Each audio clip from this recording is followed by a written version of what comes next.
Manchester United used to be the club that I absolutely hated facing. But ever since Fergie left, it's been kind of fun seeing how they're going to capitulate. Although, are the old Manchester United back?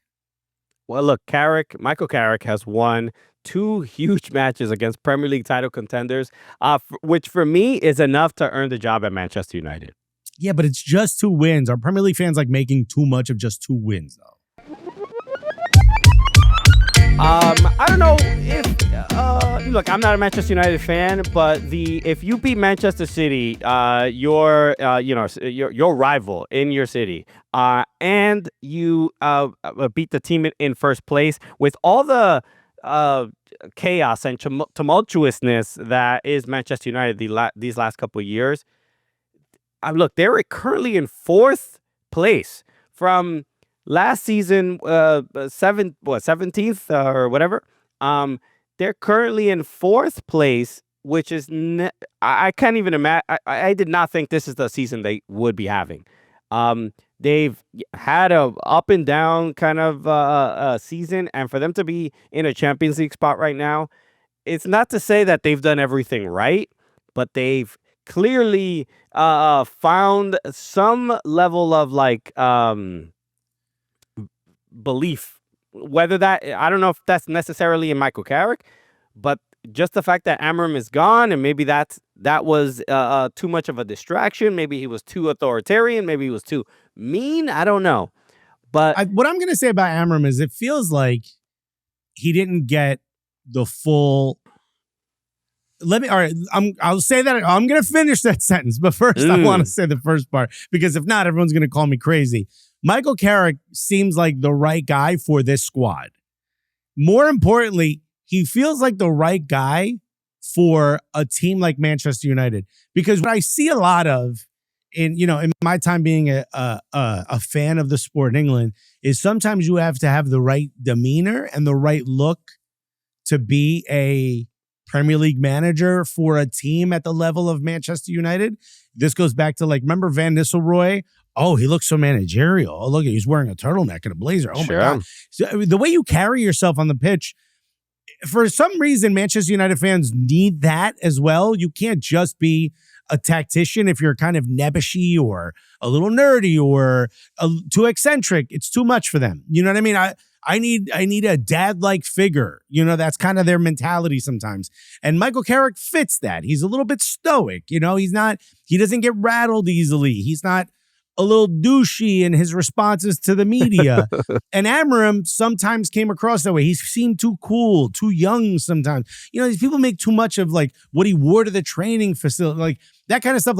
They kind of want someone who's closer to Fergie than they are, to Arteta or anything. Yeah. They need that sort of stoic figure. I don't know why. I think it's a bit silly. That sometimes leads you down the road to a different manager. But the reason why I think it was Amorim got a raw deal in a way versus Michael Carrick is because, to me, Michael Carrick is the perfect person right now, because he knows, he looks at the team and goes, all right, this literally fits the system I want. Where I felt like the reason Amorim didn't work out was he was promised that he was able to sort of flip a lot of these players over and get to a squad that fit the system he wanted, and it never happened. So it was constantly him trying to force these players to play out of position.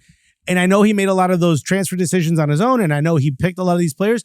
But if you read why he had an argument with the board towards the end and why he decided, you know what, I'm just going to go out my way, which I believe was the Leeds match, is because he was promised he was going to get even more changes and even more different players. And the board was like, yo, we're running out of money. Well, there's not enough people to fire in this company to be able to get you that money. So in a way, yes, Ruben Amorim was not the right coach, but had he been given everything he was promised, I still believe he would have been as successful as what we're seeing from Michael Carrick. Because really, Darren Fletcher didn't do that great of a job. And Michael Carrick, with 2 huge wins, already has them in 4th. So it's not like they were in 17th still, right? Right. Yeah. For Michael Carrick, all he did was say, I think these guys would play better if you just put them in the position that they play best in. And look at how they're balling.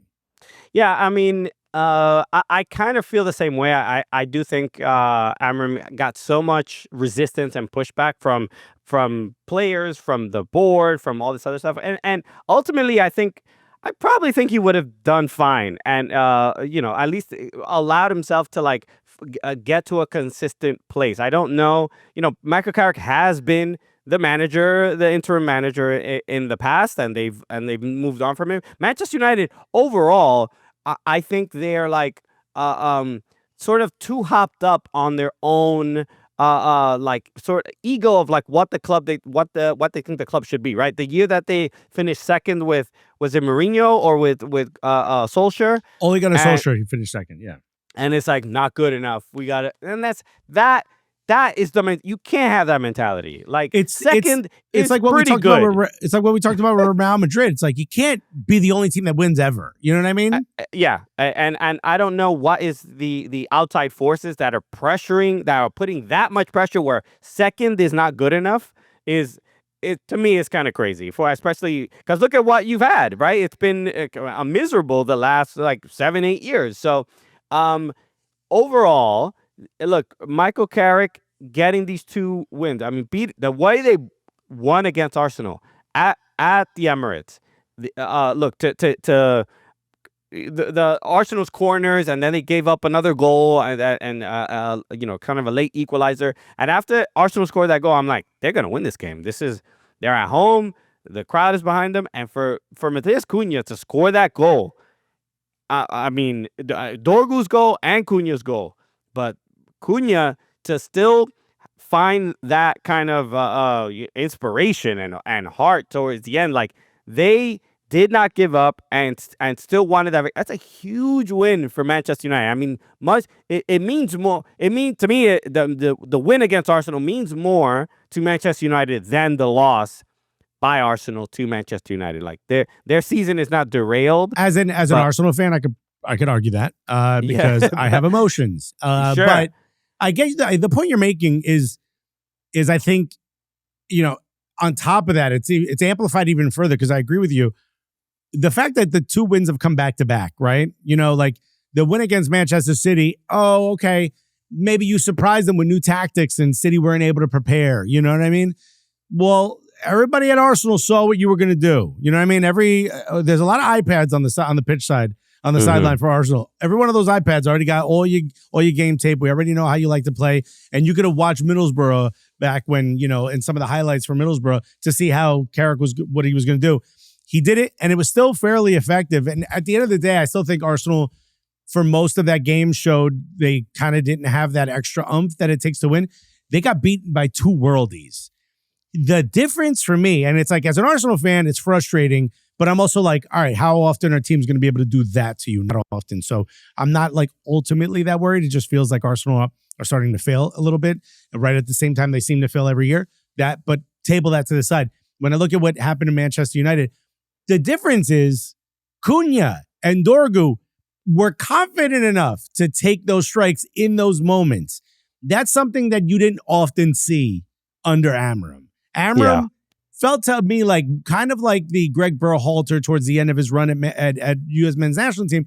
It felt like the players were playing under so much pressure to do the right thing that the coach wanted them to do when they had the ball versus go out and show me you're a great player, which is kind of like an old school thing, but it seems to be coming back, which is like, go out there and be a maverick. Yo, if you see space, take the ball. Like, look at highlights from like the early 2000s and the 90s. Players are doing that. You look at highlights from the last 10 years, it's tap-ins. You know what I mean? It's players, making the right pass. Versus here, it's like, oh, I got space. Yeah. Boring. I actually like that more because it's a bit more consistent and you can plan for that. But you can't say anything when a player sees space. He's like, watch this, and that's a FIFA goal. Those are 2 FIFA or EAFC goals. Yeah. I mean, look, I would argue the more impressive win was against City, because they shut them out, and we've all sort of seen, if you're hyper online like us, like a lot of soccer folks, the Paul Scholes and Nicky Butt comments about Lisandro Martinez saying that Erling Haaland is going to literally carry him and walk him around the pitch and stuff like that, and making fun of his height and all this other stuff, and then Erling Haaland is completely shut out of that game. To me, that shows the whatever, like kind of inspiring those players again. Because the big issue with Manchester United is just their kind of defensive mistakes, and you can sort of mock Alessandro Martinez about his height, but it's like the dude won a World Cup being that tall. I mean, yes, he is a center back and he is small. Somehow it works. I mean, if I'm making a lineup and I'm picking my 11, there's no way my biased brain is gonna say like, yo, yeah, the smallest guy is gonna be my center and or whatever. Yeah. You know what I mean, in basketball. But so to me that was just so incredibly impressive. But these 2 wins, I mean, what else do you need to like earn an opportunity, right? Mikel Arteta, look, we got this stat from Opta Joe. Arsenal have only lost 2 games under Mikel Arteta when they've scored at least twice. They 2-3 versus Michael Carrick's Manchester United in 2021, and again 2-3 against Carrick's Manchester United in January 2026. Is there a reason why we're reading these stats? We don't need this. We don't need this.